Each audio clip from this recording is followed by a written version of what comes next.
अस्सलाम वालेकुम व रहमतुल्लाह व बरकातुहू कबूल करें। और सबसे पहले मैं ढाका की जितनी मेरी माताएं और बहनें बैठी हैं मैं उनको प्रणाम करना चाहता हूं, धन्यवाद देना चाहता हूं। तमाम मेरे गार्जियन अभिभावक यहाँ उपस्थित हैं सुबह 10 बजे से, तो मैं आपको तहे दिल से शुक्रिया अदा करता हूँ। एक बार चाहता हूँ कि एक बार आप अपने लिए ताली बजाएं। ये इंतजार हम लोग पिछले 1 साल से कर रहे थे। हम लोग के शेर, हम लोग के लिए गर्व का विषय, हमारे पार्टी हमारे देश में जहर फैला करके वो हमें हरा देंगे, हमें बर्बाद कर देंगे। लेकिन हमारे सदर असदुद्दीन ओवैसी साहब जैसे नेता, हिंदू समाज के भी कई नेता, उन्होंने आकर के पहल किया और फिर से ये साबित किया कि एक एक मुसलमान इस देश का उतना ही भक्त है। पुराना इतिहास है, इंडिया गेट पे आपका नाम दर्ज है। आपकी जनसंख्या तब भी कम थी, लेकिन जितना जनसंख्या आपका इंडिया गेट पे लिखा हुआ है, आपके शहीदों का नाम लिखा हुआ, दोबारा नौबत आएगा तो ढाका नहीं पूरे देश का एक एक मुसलमान सीने पे गोली खाने के लिए तैयार है। तो आज जब देश की बात आएगी, बाहरी से लड़ने की बात आएगी, आतंकवाद से लड़ने की बात आएगी, तो हमारा पूरा देश याद रखेगा, एक रहेगा और मुकाबला करेगा।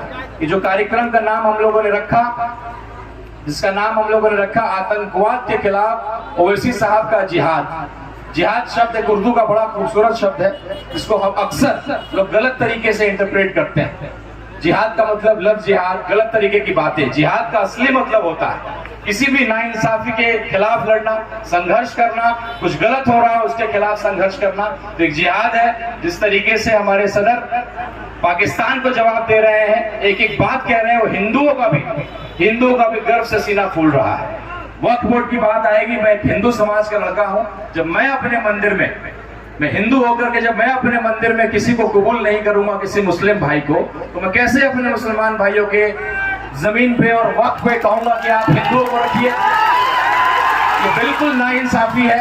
हम आपके साथ खड़े हैं उस मसले पे। एक एक हिंदू जो किसी पार्टी का सर्टिफाइड हिंदू नहीं है, एक सेकुलर हिंदू है, जिसने ये कसम लिया है कि भाई देश की एकता को बचा करके रखेंगे, किसी पार्टी के लिए, अपना राजनीतिक रोटी सेकने के लिए हम उसके लिए इस्तेमाल नहीं होंगे। मैं चुनाव लड़ा लोकसभा का, आप सबका मुझे बहुत साथ मिला। मैं 20 दिनों में टिकट लेकर के आया। आपके सामने मैंने हमेशा इस बात को रखने का प्रयास किया।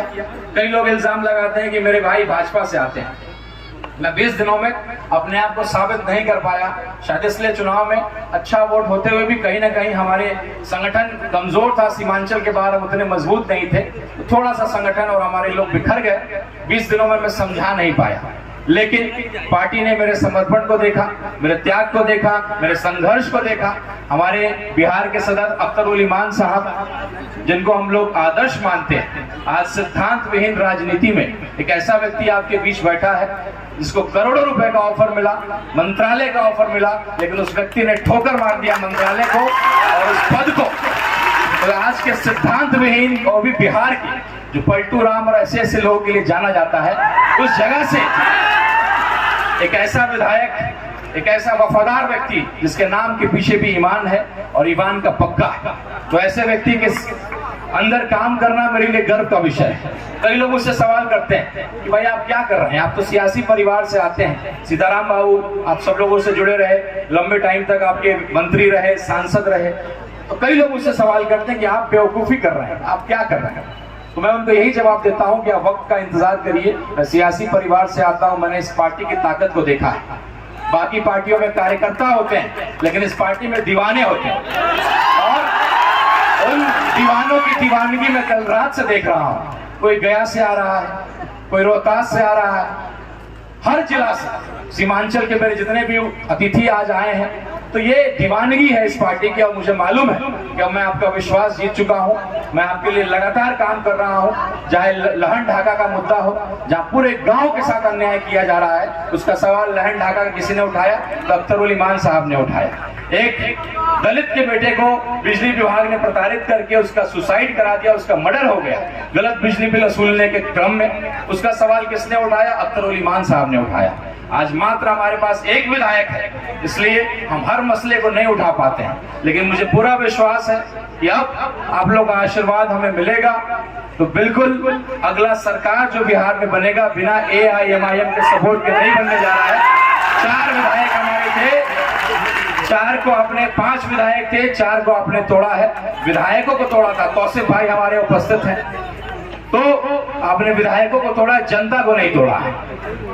और हमारे बड़े भाई आदिल हसन साहब, हमारे यहाँ के अभिभावक नसीम अख्तर साहब, मैं उनको धन्यवाद करता हूँ कि आपने मुझे इस पार्टी में जोड़ने का काम किया। मैं इस पार्टी के भविष्य को देख रहा हूँ। बिहार की राजनीति करवट ले रही है, बदलाव होने जा रहा है, एक नया समीकरण जो है गढ़ रहा है बिहार, जिसमें सभी जाति धर्म को लेकर के चलना है, लेकिन एक नया समीकरण बनाने का प्रयास हम लोग कर रहे हैं। जैसा हमारी पार्टी का नारा है, जय मीम जय भीम, और साथ में हम लोगों ने जय राजपूताना को भी जोड़ने का प्रयास किया है, क्योंकि राजपूत समाज भी आज प्रताड़ित है। आज एक भी मंत्री नहीं बनाया गया है, इतने सारे सांसद बिहार से हैं। तो निश्चित रूप से मेरे राजपूत भाई और जो मेरे हिंदू समाज के लोग हैं, जो राजनीति को समझते हैं, राजनीति और चुनाव जीतने के लिए समीकरण की जरूरत पड़ती है।